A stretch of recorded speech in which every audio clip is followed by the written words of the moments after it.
In the shadows of Syria's brutal regime stands Sednaya Prison, a fortress of nightmares where Ahmed's life changed forever. His heart pounded as he stood before the military field court, bruised and barely able to stand.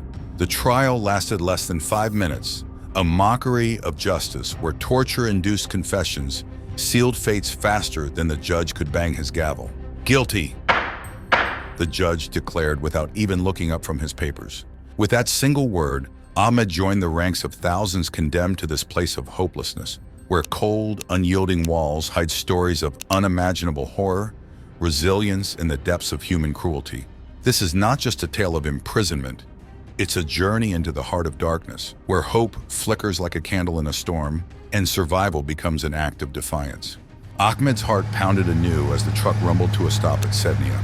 The blindfold over his eyes plunged him into darkness, a practice he would soon learn was standard to disorient new arrivals and prevent them from recognizing their surroundings or their captors.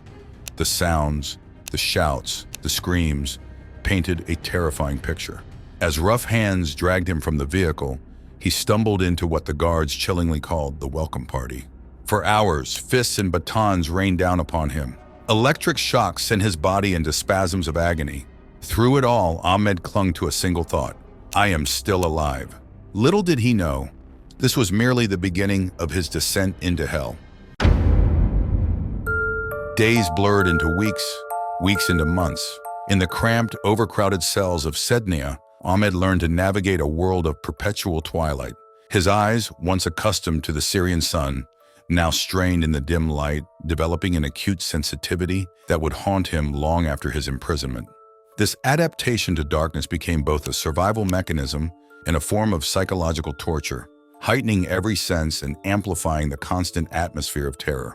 The cell, designed for a handful, now held dozens. Bodies pressed against each other in a grotesque dance of survival. Sleep became a luxury, with prisoners taking turns to lie down in the scarce floor space. The stench of unwashed bodies, excrement, and fear permeated every breath. In this world of darkness, a new language emerged. Taps on walls, scratches on floors, a code born of necessity and desperation.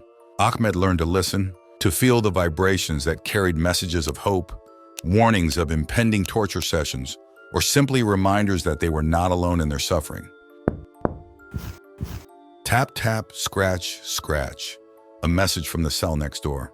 Stay strong, brother. We will see the sun again. These silent conversations became lifelines, threads of humanity in a place designed to strip it away.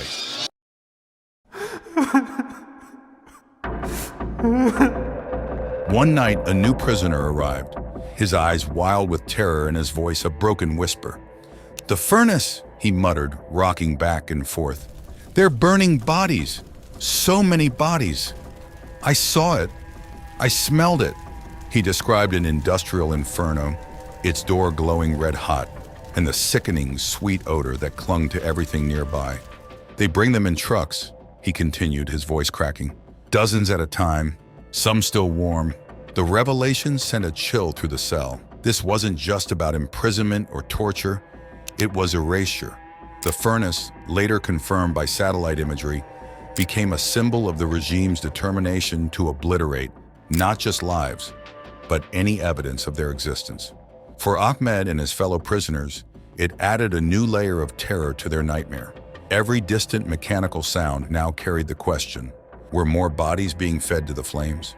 The thought that they too might become nothing but scattered ashes haunted their every moment. Whispers in the night spoke of the salt chambers, places where lucky bodies that weren't burned in the furnace were temporarily stored before being dumped in mass graves. Ahmed shuddered at the thought, imagining the silent testimonies of those who had passed through, their stories forever silenced. He later learned of the grim role played by Tishreen Military Hospital, where bodies were stored in meat trucks before their final journey to unmarked graves. The specter of death loomed larger than ever as Ahmed learned of the mass hangings. Twice a week, under the cover of night, groups of up to 50 prisoners would be led to their deaths. The executions were swift, merciless, and shrouded in secrecy. Ahmed found himself counting the days, wondering if each night would be his last, the sound of footsteps in the corridor bringing a surge of terror. As weeks turned to months and months to years, the true horror of Sednaya revealed itself not just in the acts of cruelty, but in how it twisted the very nature of those imprisoned within its walls. Rumors spread of prisoners forced to make impossible choices, to kill or be killed, to betray or be betrayed. In the depths of their despair, some succumbed to unthinkable acts, their humanity eroded by the relentless tide of suffering. Ahmed watched as men he had come to know, to respect, were broken by the system. He saw the light fade from their eyes, replaced by a hollow desperation that chilled him to his core. The most horrifying whispers spoke of prisoners forced to cannibalize weaker inmates, a grotesque means of survival that shattered the last vestiges of their humanity. Yet even in this abyss of despair, hope found a way to survive. It lived in the silent taps on the walls, in the shared scraps of food passed between cells, in the whispered prayers and dreams of freedom. Ahmed clung to this hope like a lifeline. He remembered the sun, the taste of his mother's cooking, the laughter of his friends. These memories became his armor against the darkness, his shield against the madness that threatened to consume him. Years later, long after his unexpected release, Ahmed would wake in the night, drenched in sweat, the echoes of Sednaya still ringing in his ears.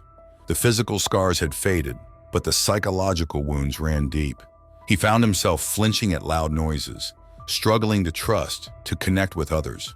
The world outside seemed alien, too bright, too loud. Yet with each passing day, he found the strength to share his story, to bear witness to the atrocities he had seen and experienced.